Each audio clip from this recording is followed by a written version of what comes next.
Let me find this product first. The link.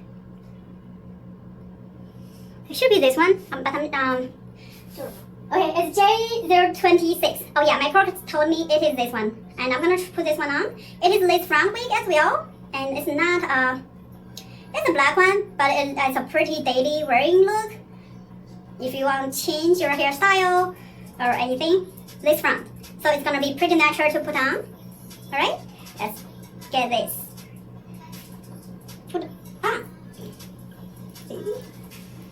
Let's keep moving. Alright.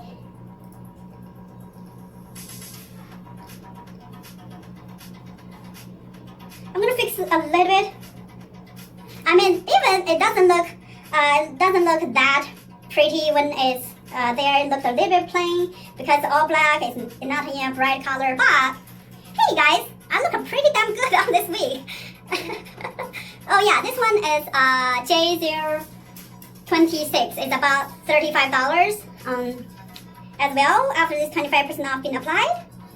So yeah, if you want to do any variation, just go ahead and cut it. For me, I would cut more on the back and make it just leave the longer one on the front. It just yeah, from my situation, it just looked better in that situation. But I bet you guys would need to do a different way of cutting, or all these wigs you can do some